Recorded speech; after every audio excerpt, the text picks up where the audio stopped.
come to the end of the regular season now. You've got the final week here. Are you at a point where you feel like you've applied all the lessons you've taken and are ready to, because this is really what it feels like a playoff kind of situation anyway when you play Ohio State. Are you at that point where you feel like you need to be? I think this weekend provides an opportunity to see where we're at in this moment. Obviously against the number one team in the country, and the information I gather after Friday and Saturday's game will help us get ready for the playoffs. And so the fun part about the game is you don't know what's going to happen. You don't know what type of game it's going to be. Obviously they're a deep team. They've had an outstanding season. They've got experience and a lot of spaces in their roster, so it'll be a good test for us, and I'm anxious to see how we do. To try to answer your question, I don't think coaches ever really get to that comfort level where where we need to be. I know one thing: we've made a lot of improvements. We've been challenged. We've had some adversity. We've had to mix and match different line combinations, and the players have responded well. Similar to this past weekend against Minnesota, very competitive, 6 good competitive periods from us, and that's the starting point, and it'll be the starting point this weekend because they're a heavy forechecking team, and they'll challenge us, and how do we respond? Well, the first thing is you got to compete. And if you can do that for 6 periods, then you have a chance to have some success. If you don't, then you might not be able to win some hockey games. So it's a space where I think, as you mentioned, it's the end of the season. You've got 2 games left. It's been a good year, and now the fun begins. And so, teams will make mistakes. Players will make mistakes. You try to adapt and get them to understand the mindset that, after this weekend, then it's these games that, if you don't do well and you don't pay attention to details and do a lot of the little things that we've done all year, you can get bumped. And then the season's over. So, you better be focused, you better be dialed in, and, I hope that's the space we're in as we start Friday night's game.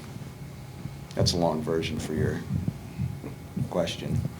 I guess I'm just wondering obviously Minnesota is a great rivalry. This has become a great rivalry too. If you had to kind of sum up or describe what this rivalry is like, how would you describe it, and is the vibe different than the Wisconsin-Minnesota rivalry? Is it, does it have its own kind of personality, I guess is what I'm getting at.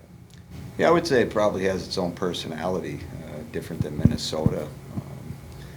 And the rivalries are made by teams that, compete against each other in real meaningful games. And so whether it's, semifinals in the national championship or national championship games, playing for the league championship, league title, those type of things. So as you do those against the team multiple times, it creates a rivalry. And so, and obviously, as I mentioned earlier, they're deep. They've had a good season. And so it's like, okay, how are we going to do against, the team over, the season has been the number one team most of the year. And what are you up against? How are you going to, play against them? And how are your players going to respond? And so the nice thing is these 2 games are at home. We'll have our home crowd. There'll be some energy in the building, and so how we can feed off that, and will that help us as we get into those 2 games? Arguably the biggest game of the year, but obviously senior night comes along with this. How important has this specific group been to what you guys have built here and have been able to sustain? Individually look at each one of them, and they've made a real solid mark. They've won championships. They've had good careers. Probably more importantly, done a great job in the classroom. And so all the things that you want out of a student athlete, they've provided us. And so when they came in, as they've been here, they've grabbed the torch and they've carried the torch. And now, after this year, they'll be able to pass it on to the next group and let them continue that process. But coaches don't like distractions, so when senior weekend comes along, it's just, there's going to be a lot of family in town, and rightfully so, and obviously the building will be full, and There'll be a lot of excitement. This is why we do what we do, to get these type of games and these type of weekends. And so the big thing is, is to try to stay focused when you need to be. And so you can enjoy, Friday night as we celebrate our seniors, but, when they drop the puck at 7:01, you better be ready to go. And then that's the message we have. And, the conditioning part and all the things that, Todd mentioned of going through the season and trying to teach and get them to understand what you need to do to be successful, those are all in place. And now you just have to take the puzzle and bring it all together and make it whole by the end of the night. And that's what we'll try to do. Cassie Hall's the youngest player on the team by 6 months, so a pretty good gap there. She was still 17 when she started here. I guess when somebody is that young, but still has that big of a role on the team as she has all season, what does that tell you about how she's able to handle being at this level and being in with a group of players that are as experienced as they are? And one of her line mates was probably 6 years older than her. Yeah, I've known Cassie when she was 12, and so she loves the game.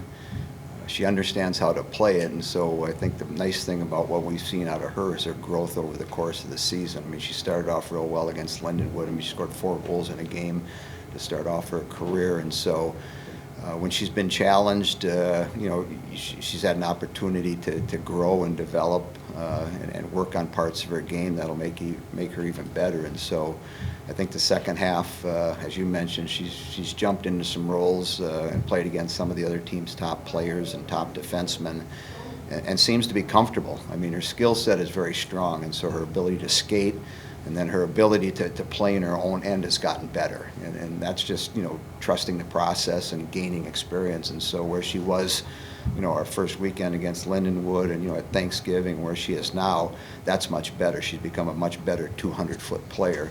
And hopefully she'll continue to mature and continue to develop. And as she starts next year, she'll be much more comfortable in her surroundings because nothing will be new to her. And so what she'll gain here in the next month will help her for next year too, and her rest of her career actually. Going into this 1 versus 2 matchup, from a mental standpoint, is being number 2 a good place to be? I mean, obviously you don't have any control over the rankings, but I'm sure players might be aware of that. Is it a good spot to be in? No, to be honest with you, I don't think I ever. I shouldn't say ever because that's a hard word, but I don't look at the rankings. I'm more in tune to like how are we playing, who are we going to play against, what's up next.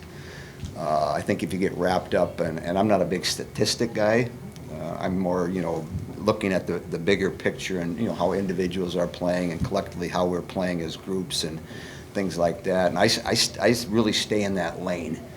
And so in September when the polls come out and what does it mean?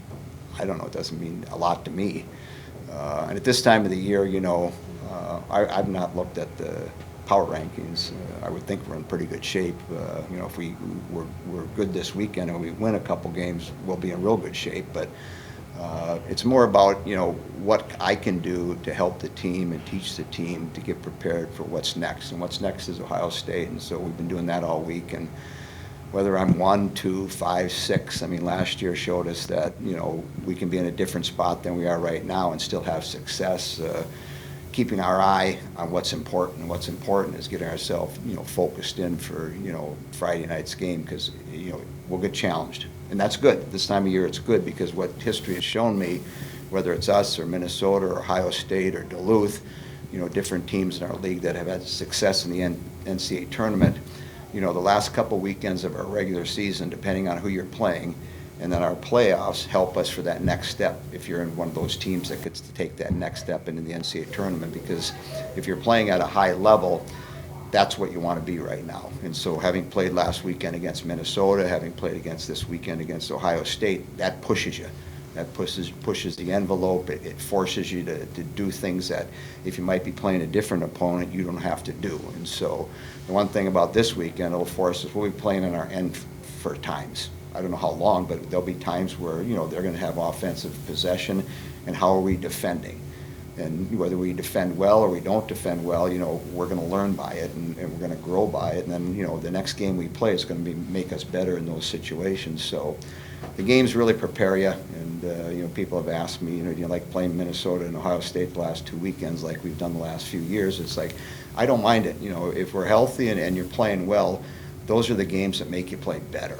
And whether you win them or lose them, you still get better by playing those games. And so that's how I look at it. And then we'll get ready for our playoffs and get ready and prepared to do that. So it looks nice on paper if you're 1 or 2 or 3 or whatever, I guess. But I would imagine most coaches' most important poll rating is the one at the end of the year, the last one. Where are you there? Mark, how different is your team now compared to the first meeting with Ohio State back in November? Well, we're a little bit healthier. We didn't have a couple of our key players when we played down there, and like most teams, if you're healthy now and you've gone through 32 games, I would say most coaches think they're better than they were in September. And so the first time we played them, especially for our freshman goaltender, it was an experience that, is challenging because when you go into their building, the games are going to be hard, it's going to be fast, they're going to forecheck heavy, and it's a learning opportunity. So for those kids that played in that environment, I would imagine the game for them has slowed down a little bit more than when we were down there. So from the standpoint of they're more comfortable with Division I college, they've been in a lot of different situations. They've grown, they've matured. They've had good shifts, they've had bad shifts, and that's all the part of the process of becoming a better player. And so they're better players now than they were back when we played them the first time. So again, but it's going to come down to, compete.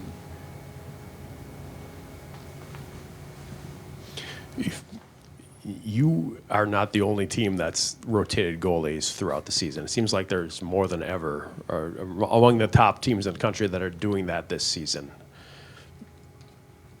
Have you come to a comfort level of just letting that go and not needing to make a decision on, are we going to start one for both games in a weekend, or is there a times coming where you're still feeling like, yeah, I've got to be comfortable with the one we're going to play in two kind of championship kind of games? I'm comfortable today with it. What tomorrow looks like, I have no idea. But and I've been down that path before, where all of a sudden a goalie gets hurt in practice, and then the next goalie's coming in the next morning and going to get tested for mono, and you're down to one goalie. And so it's a good place to be in. And then obviously, if we were playing for the league title this weekend, you might look at that differently than we're going into. And so I'm comfortable right now. I mean, I think in the process of going through the season, you're always looking for any separation. Is one separating from the other? And so they've both gotten better. They're both competing against each other, which is good too. That's healthy to have. But yeah, I mean, I'm comfortable right now.